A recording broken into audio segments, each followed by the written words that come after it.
Dear phone users, have you ever wondered about upgrading your phone? I'm sure you have. In fact, today I'm gonna make your life easier and save you hours of research to help you make the right decision. I will compare two of the biggest smartphone companies in the world. It's iPhone versus Samsung time. For the sake of time, I simplified most of the information in this podcast. So for more details, go to my website. More on that at the end of the podcast. We'll have 3 rounds. Round 1 will focus on the specs of the iPhone XS and the Galaxy Note 9. Round 2 will talk about some problems with both Samsung and Apple. And in round 3, we'll look at the consumer's perspective on the subject. After all that's out of the way, we'll summarize the previous 3 rounds. Ready? Let's begin! Round 1. Before I start, you should know that I've used a variety of products from both Apple and Samsung for years. Plus, I'm a tech fan, so you can rest assured that I know what I'm talking about. To start us off, I got a special guest to read out round 1. Thank you. As of May 2019, Apple's latest flagship smartphone is the iPhone XS, which was released in late September 2018, while the closest flagship smartphone Samsung released to that date is the Note 9 in August 2018, so it'll put those two against each other. If you compare the price, storage, display, processor, RAM, battery, durability, charging time, operating system, camera, and special features of the iPhone XS and Note 9, the results are 8 wins for the Note 9 and 1 for the iPhone XS, with 1 tie, giving the Note 9 the overall win. The iPhone was superior only in processing power, and they tied when judging the operating system, as iOS is simpler and has better cross-compatibility with other Apple products with better optimization. While Android, on the other hand, has way more features and gives you full control over OS customizability. Note that all of the 2017 iPhone X's so-called revolutions were already implemented in Android phones 3 to 4 years earlier. Thank you for your time. By the way, if you want to see the specifics, I created a comparison table on my website. Round 2. In round 2, I'll talk about problems that both companies have faced. Let's continue to use the iPhone XS and Note 9. Now, the iPhone XS faced 2 major problems on launch. One called the charge gate, where many iPhone XSs wouldn't charge if they were off. And number 2 called the beauty gate, where the iPhone's cameras seem to have an aggressive, unremovable skin toner. But, thanks to the major backlash, Apple was able to release a software update pretty quick to resolve these issues. On the other hand, the Note 9 had no major issues other than the occasional faulty phone, which is normal in this industry.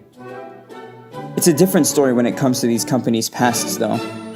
Apple had 2 major scandals when it came to iPhones. First being the Bendgate, where Apple started to notice that the iPhone 6 would bend easily. The scandal was that Apple knew it was weaker than its predecessors, but released it anyway. The second being the antenna gate. If you held the iPhone 4 normally, you'd lose signal, and Apple responded to that by basically saying, "You're holding it wrong." Now can you believe that? But that's where the harmless part of this round stops. I found only one major problem with Samsung's past, the Note 7. Some batteries would explode. The problem was so widespread, the airlines banned them from flights. Samsung wasn't manufacturing the batteries, but the fact still remains that they sold exploding phones. They immediately recalled all the Note 7s and deactivated active ones, while promising to take more rigorous testing procedures. The only other problem I could find was that one chairman at Samsung was arrested and then released. But what if I told you that Apple managed to hide a worse problem? I'm talking about their harsh labor conditions and child labor abuses during 2010. Not only did they have students between the ages of 14 to 18 interning, building Apple products with their graduation on the line, they forced workers to work for 60 hours a week with a pay of only $100 per month in harsh environments, standing all day while sometimes dealing with explosions and poisoning. Some workers were jumping out of windows, killing themselves to an extent that Apple had to implement anti-suicide nets around the factories. Now that's just plain unethical.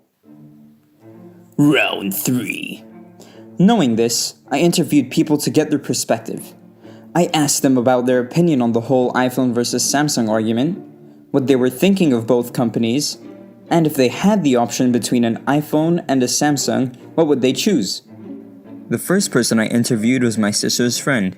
She's a middle schooler in ASD, and this is how she answered. What is your opinion on the whole iPhone versus Samsung argument? Well, I think that Samsung and Apple are great companies and they make amazing products. But I think that if they start working together and combine a few of their ideas, that it would be better for the market. And if I were to give you a new phone right now, either an iPhone or a Samsung, what would you choose? I'd have to go with Samsung. The second person I interviewed was my dad. This was his response. What is your opinion on the whole iPhone versus Samsung argument?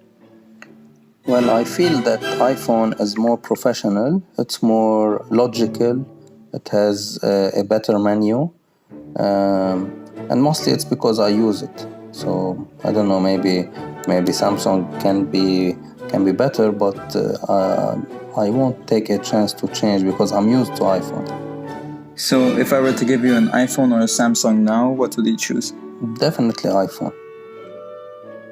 I also interviewed one of my friends in high school, but since they didn't want to be on the podcast, I'll summarize what he had to say. To the first question, he answered that he believed the iPhone is better in the sense that it had iMessage, and he likes the apps that come with the phone, as well as the Apple community. So he prefers an iPhone. Now those are some interesting answers. Those interviews could be considered as the consumer's perspectives. But I wasn't done there. After the interview, I asked them to listen to my podcast till now and asked them, before coming to this podcast, did you know about any of these facts? And if not, now that you do, would your opinion change from what you claimed in the beginning of this interview? Before coming to this podcast, did you know about any of these facts? Well, I mean, I knew about the Samsung exploding battery, but that's the only thing I knew. Well, now that you've heard these facts, has your claim changed since the beginning of this interview? Well, after reading that, I realized that the smart choice would be Samsung because of all of the factors that went into it. The how the people worked there, the condition, the problems with the iPhone, and so many things pointed to Samsung, that Samsung is better. So. Okay, so before coming to this podcast, did you know any of these facts? No, I did not know, and I never thought of researching about the company's history or credibility or behavior. So, would your opinion change from what you claimed in the beginning of this interview? Well, yes, I would give it a chance to try Samsung to see if I like it. If I like them both at the same level, I would move to Samsung based on the fact that you gave. After asking my friend to listen to my podcast, he said that he didn't know any of the facts I mentioned other than the Note 7 problem. After that, he claimed that his opinion changed and that after listening to the facts, he would prefer a Samsung after doing a bit of research on his own. It would seem as though on average, people would prefer getting an Apple device in the beginning. Then after listening to round 1 and 2, their opinion changed from choosing an Apple device to a Samsung one. Surprisingly, none of them knew any of the facts that I stated, which confirms one of my theories that these days people don't do research into what they're buying. Conclusion. What did we find out at the end of all this? Well, in round 1 we concluded that spec-wise, the Note 9 is far superior than the iPhone XS. In round 2, we concluded that even though both Samsung and Apple have had their problems, Apple broke the barrier by using unethical practices to produce their products. And in round 3, we concluded that generally, people follow the majority, but when consumers get a better insight, they tend to choose Samsung. So next time you want to buy a new phone, make sure to compare its specs to other phones on the market, and make sure to take a look at the company's history and behavior. Sincerely, Zio.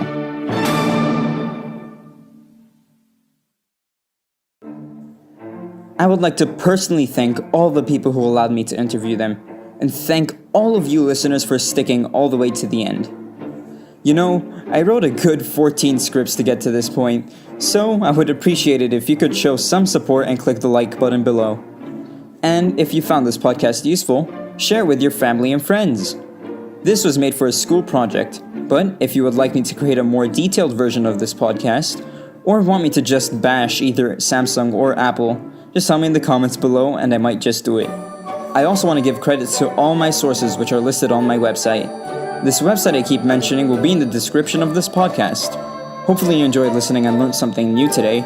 If you found any incorrect information, leave it on my sources and tell me in the comments below.